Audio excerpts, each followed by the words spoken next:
Olá pessoal, tudo bem com vocês? Aqui é a professora Laécia Kelly. Sejam todos muito bem-vindos ao nosso canal. Se não for inscrito, por favor, se inscrevam. Marque o sininho para não perder nenhum vídeo quando for lançado. Compartilhem com algum amigo que você saiba que vai prestar Enem ou vestibular. E dá like para melhor ajudar o vídeo e melhor posicionar o vídeo, ok? Nossa aula de hoje é sobre o núcleo celular.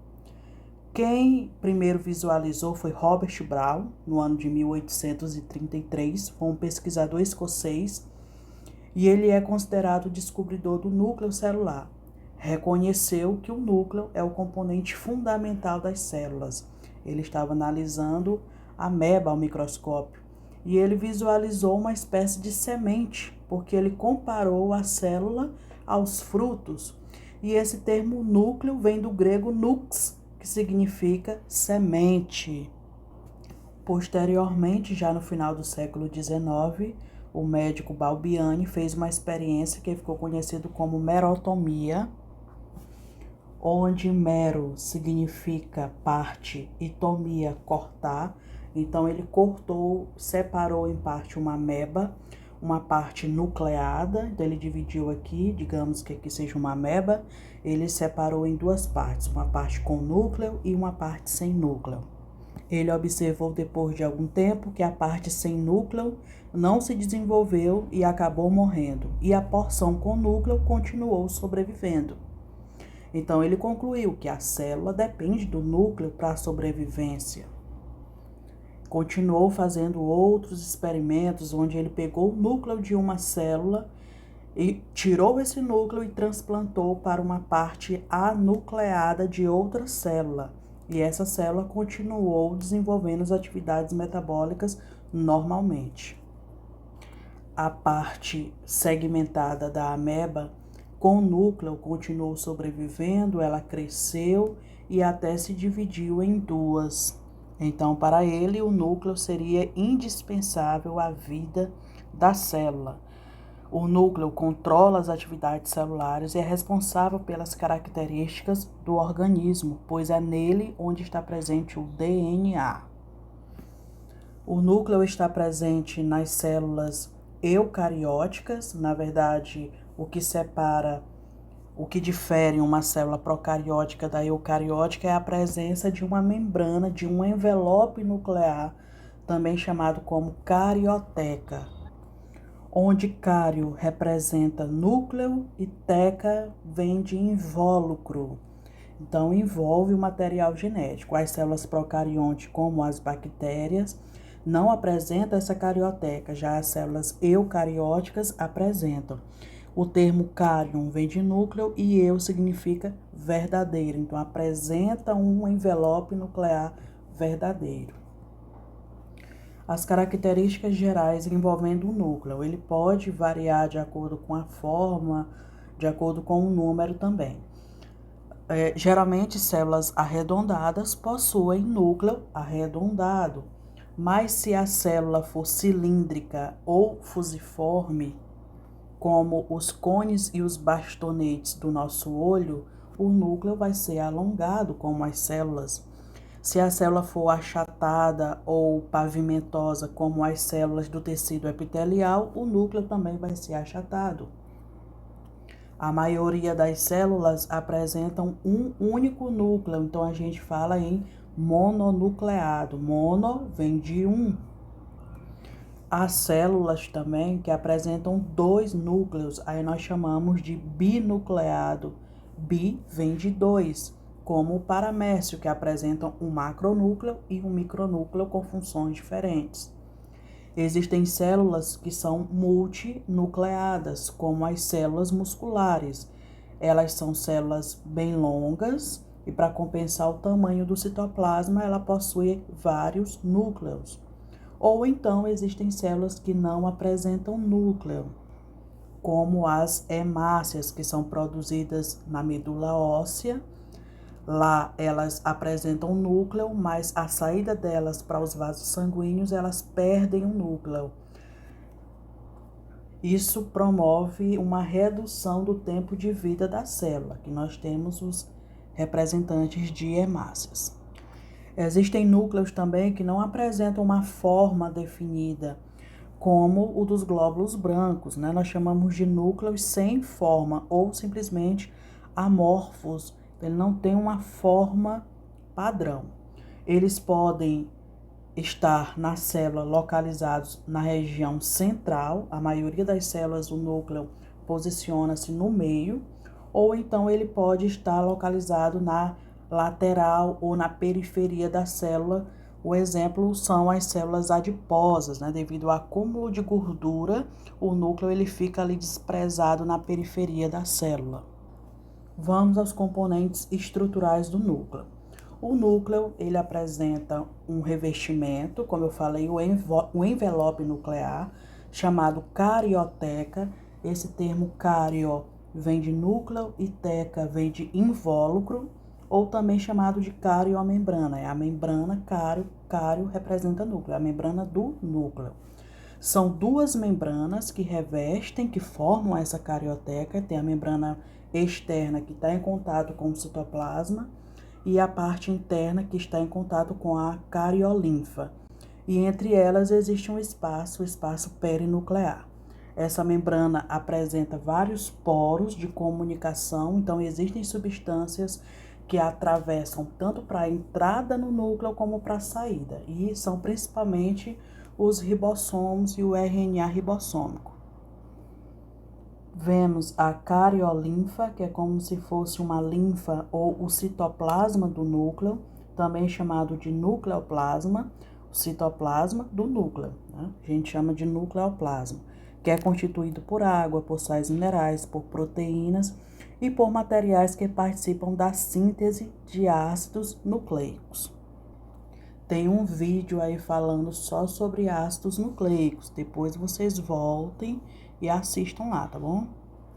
Dentro do núcleo existe um núcleo menor ainda, que é o nucleolo. Não é formado por nenhuma membrana, é só uma massa compacta, né? Um corpúsculo esponjoso.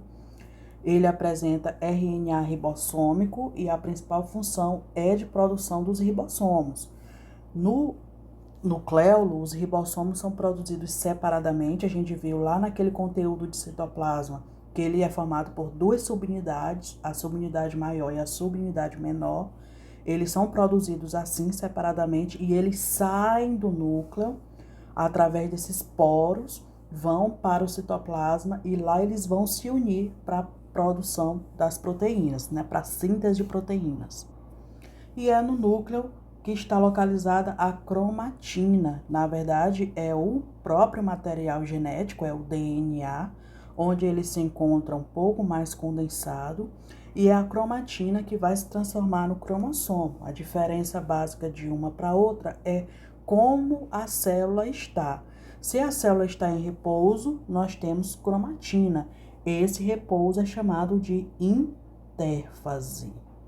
E se a célula está se preparando para sofrer uma divisão mitótica ou meiótica, aí nós temos o cromossomo. Então, cromatina e cromossomo são a mesma coisa.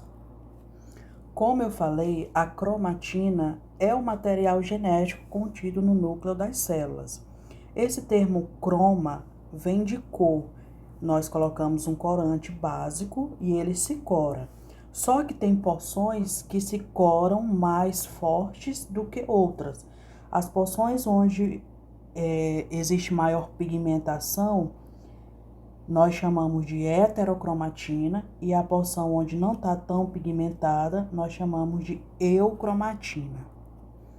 A heterocromatina, né, esse termo hétero significa diferente, corresponde às partes do filamento da cromatina dobrada mais compacta. E essa parte mais esticada, que é da eucromatina, ela encontra-se menos condensada, tá? Por isso que a coloração dela é mais fraca. E, como eu já havia falado, esse termo eu significa verdadeiro. A eucromatina corresponde a uma região do DNA em que os genes estão ativos, orientando a síntese de RNA e de proteínas, correto? Então, na eucromatina, a gente vê o quê? Que os genes estão ativos. pois nela existe uma maior superfície de contato em que o material necessário para a síntese de proteína possam se agrupar. Já na região mais densa, mais pigmentada, que é a da heterocromatina, os genes encontram-se inativos ou desligados. E tanto a eucromatina quanto a heterocromatina acontecem na intérfase. Quando a célula ela se prepara para sofrer uma divisão, ela vai se compartimentalizar. Então, ela sofre vários giros, ela vai se condensar até sofrer a máxima condensação, até estar na máxima espiralização. Daí vem os cromossomos. Então, cromatina e cromossomos são a mesma coisa. Aqui a gente vê superficialmente como é o núcleo. Ele apresenta duas membranas, externa e a interna. A gente chama essas membranas de lamelas. Então, a lamela externa e a lamela interna. Entre elas existe o espaço perinuclear e ela não é inteira, tá? Ela sofre algumas secções, né? Fragmentações, que são os poros que servem para comunicação. Só uma observação, a membrana nuclear, ela não se regenera caso sofra alguma lise, alguma ruptura, ela não sofre regeneração, ela não é como uma membrana plasmática. Todo esse espaço interno é o espaço da cariolinfa, onde estão mergulhados a cromatina se a célula estiver em repouso, e também o nucleolo. Nós temos aqui a célula em duas situações, mostrando nessa figura 1 a cromatina, onde os filamentos são mais descondensados, são mais finos, e no 2 o cromossomo. Então, é a mesma célula, só que está em situações diferentes. Na número 1, na situação 1, a célula encontra-se em repouso, em intérfase, e na situação 2, ela está pronta para sofrer divisão celular. Nós temos aqui o cromossomo, onde cromo significa cor e somo é um corpo, então é um corpo compacto que se cora. Ele é formado por uma longa molécula de DNA dobrada várias vezes sobre si mesmo. Essa dobra ela é feita na presença de proteínas chamadas histonas. Se a gente conseguisse esticar o DNA de uma célula humana completamente esticado, ele teria cerca de 2 metros de comprimento. Incrível, né? Cada braço de cromossomo é chamado de cromátide. E antes de uma célula se dividir, cada cromossomo ele se duplica. Por isso que você está observando 2 cromátides. Como são cromátides que surgiram de um mesmo cromossomo, então a gente diz cromátides irmãs. Durante a divisão celular, as cromátides irmãs, elas se separam e cada uma delas vai para uma célula filha, ok? Aí, no final da divisão, o cromossomo volta a ser simples, a ter apenas um braço, que é a cromatina enrolada. O cromossomo apresenta um estrangulamento chamado de centrômero. Esse termo centro vem do grego kentron, significa centro, e meros, parte. Aí, de acordo com a posição do centrômero, os cromossomos podem ser classificados em metacêntrico, eu coloquei aqui, pois o centrômero ocupa a região mediana, ele fica bem no meio, onde as cromátides aqui elas ficam basicamente do mesmo comprimento. Pode ser submetacêntrico, o centrômero ele está um pouco afastado do meio, ficando cromátides de diferentes tamanhos. Ele pode ser acrocêntrico, esse termo acro significa ponta, então o centrômero ele fica bem mais próximo de um dos polos do que do outro. E telocêntrico, o centrômero ele fica exatamente em um dos polos. E nesse caso, o telocêntrico não existe na nossa espécie humana. Vamos ver o cariótipo, que representa um conjunto de cromossomos. Ela representa um padrão que se repete não só em todas as nossas células, como também nas células de todas as pessoas da mesma espécie. Se for entre indivíduos de espécie diferente, esse padrão também é diferente.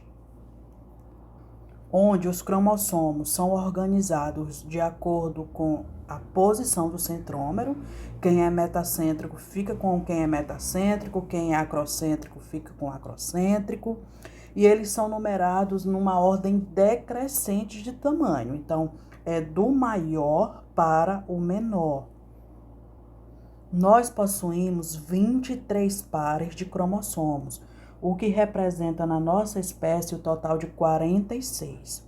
Desses 23 pares, apenas os 22 primeiros, eles são organizados nessa posição decrescente, né, do maior para o menor. Esses cromossomos são chamados de autossomos. Só não é organizado o 23º par, que é o par chamado sexual. Se for feminino, aí você tem 2 cromossomos X. E se for masculino, um X e um Y. Nesse caso, o cariótipo representa o sexo masculino, pois nós temos um cromossomo X e um Y. Aqui do lado tem uma tabela com o número de cromossomos de algumas espécies conhecidas.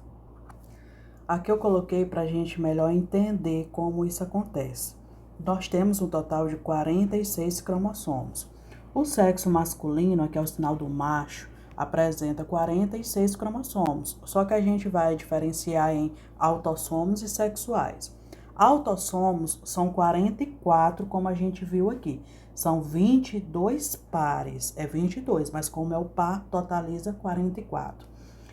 E os cromossomos sexuais são o X e o Y. Na formação do gameta, que é o espermatozoide, que acontece lá no testículo, ocorre a redução desse número à metade. Então, quanto é a metade de 44? 22. Como é a metade tanto de autossomo como a metade sexual, então fica 22x. Aqui nós temos 23 cromossomos, 22 mais x, 23. E 22 mais y, totalizando 23. Olha que o gameta masculino, que são os espermatozoides, eles são diferentes. Então, existem espermatozoides que portam o cromossomo X e existem espermatozoides que portam o cromossomo Y. Já no sexo feminino, nós também temos 46 cromossomos. 44 são os autossomos e o parzinho sexual. Então, 44 mais 2, que é o X mais X, 46 cromossomos. Na produção do óvulo, que ocorre nos ovários, também esse número é reduzido pela metade. Então, fica 22, aqui reduz a metade, 22x e x. Então, os óvulos, eles só possuem o gameta X, né? Ou ele é X ou ele é X. Se um espermatozoide portando o cromossomo X fecundar um óvulo que é X, aí você vai ter 22 com 22, 44. X com X feminino. Então, nós temos isso aqui, 44XX. Qual o sexo? Feminino. Agora, se for um espermatozoide portando Y, fecundar o óvulo que só é X, aí você vai ter 22 com 22, 44. X com Y, XY. Qual o sexo? Masculino. Qual a chance disso acontecer? 50%. Ou vai nascer um menino, ou vai nascer uma menina. Mas quem é que determina o sexo? O espermatozoide. Ok, pessoal, essa foi a nossa aula de hoje. Até o nosso próximo encontro. Fiquem com Deus, se cuidem. Tchau, tchau.